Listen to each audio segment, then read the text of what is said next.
Logan Paul just found out what happens when you build $1 billion brand on hype, middle school loyalty, and zero long-term thinking, because let's just say it ends the same way as his crypto zoo, in lawsuits, embarrassment, and a whole lot of you played yourself energy. Prime hydration, once treated like holy water by 12-year-olds and gym bros who never lift, is now sitting sad and dusty in the back of Walmart right next to expired Go-Gurts. From selling out in seconds to collecting lawsuits like Pokemon cards, Logan's empire is officially crumbling.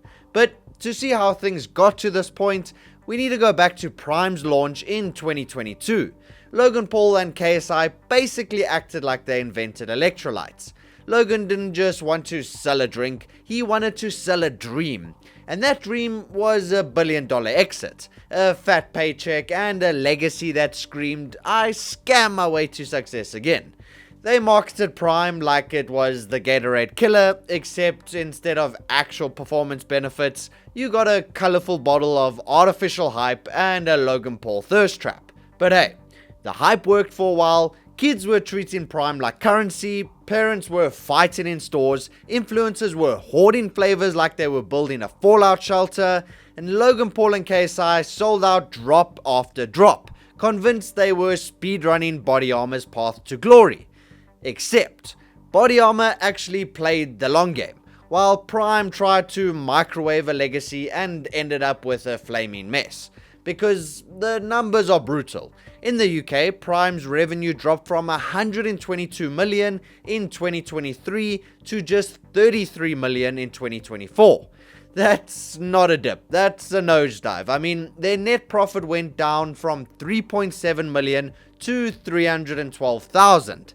Yeah, that's not even enough to refund Crypto Zoo victims. But what's worse is that globally, Prime's reportedly down 92% in sales. Like, bro, you'd have to be actively avoiding customers to fumble that hard.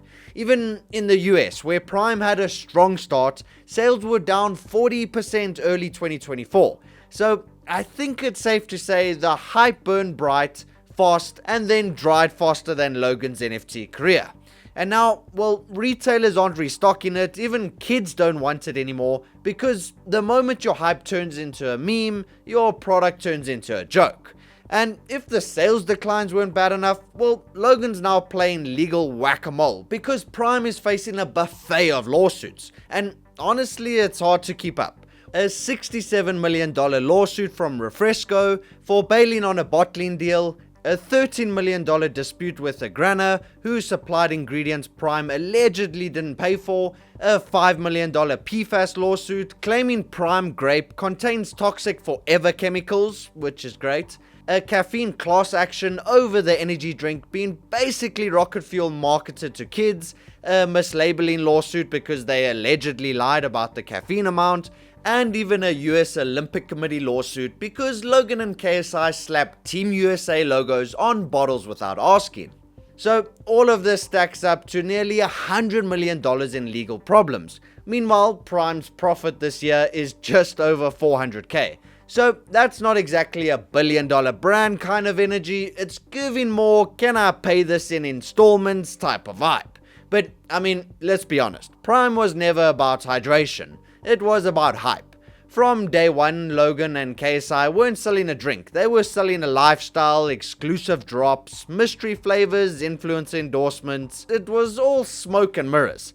They even had kids reselling Prime like it was Supreme merch. Local families we talked to said the craze sparked a secondhand market in some schools, with students reselling single bottles for a profit. And at that point, Prime wasn't just a drink, it was the Yeezys of hydration.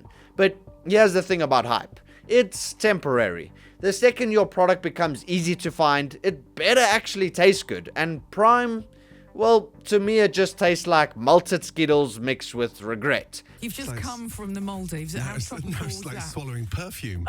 What is that? And people started realizing they were drinking overpriced Kool-Aid with a fitness filter slapped on top. It even got to a point where they dropped so many flavors, it felt like Prime was trying to complete a battle pass or something.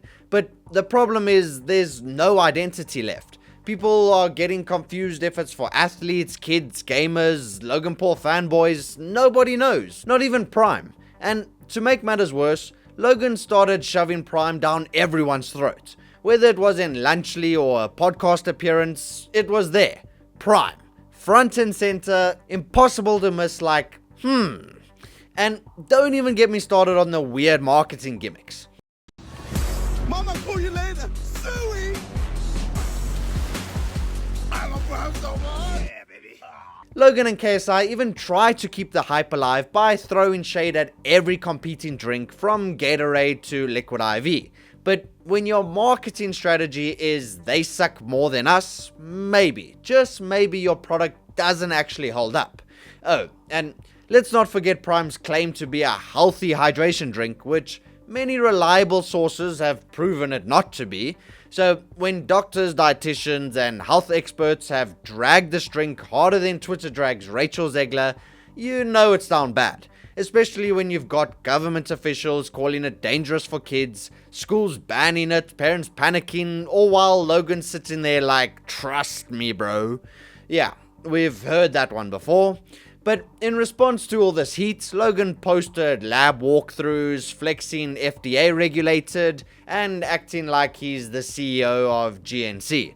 But the public isn't buying it. The lawsuits already went viral, the damage is done, so nobody's gonna trust you just because you held a clipboard and wore a lab coat. I mean, Logan even tried brushing off the lawsuits on his podcast. So earlier this year, a weird string of rumors started floating around because someone sued us saying that Prime had forever chemicals like more than you were supposed to drink in like a lifetime, whatever. I made a TikTok debunking it, but regardless, the rumor still got out there, and like low-key the damage is done. And now, even though we're in this lawsuit, whether it's true or not, people think it. And so the lawsuit got dismissed. The plaintiff does have a chance to amend it, but she's chosen not to. She's coming back with one really weak ass claim that's probably also going to get dismissed. But it's just like an example of people reaching, trying to get attention, make a quick buck on a frivolous lawsuit that actually has no merit or is based in nothing. And we're not going to settle. We're not going to settle because your claims are bullshit. But unfortunately for Logan, once your brand is poisoned, no amount of electrolytes can clean it up. And while Prime burns to the ground, let's not forget Logan's other flaming trash pile, CryptoZoo, the NFT game that promised innovation and delivered screenshots. People spent over $6 million on Logan Zoo Fantasy and got nothing. Zero, nada.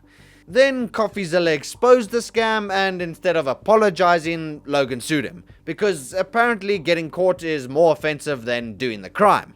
Now the SEC and FBI are sniffing around like it's a buffet of federal charges. Let's start with how Logan Paul revealed that CoffeeZilla was a whistleblower who drew in the attention of the federal government to investigate the CryptoZoo team. This, Paul says, was by all appearances a deliberate attempt to advance a false narrative to the federal government. Okay, right off the bat, deliberate false accusations to the government come with very serious penalties, so that is a very heavy accusation made by Paul here. Turns out, Logan Paul isn't just a bad businessman, he's a walking lawsuit factory. And so, here we are. Prime is fading, the lawsuits are mounting, the hype is dead, and Logan Paul's carefully constructed empire is collapsing under the weight of its own ego. And the reality is, Prime never stood a chance long term.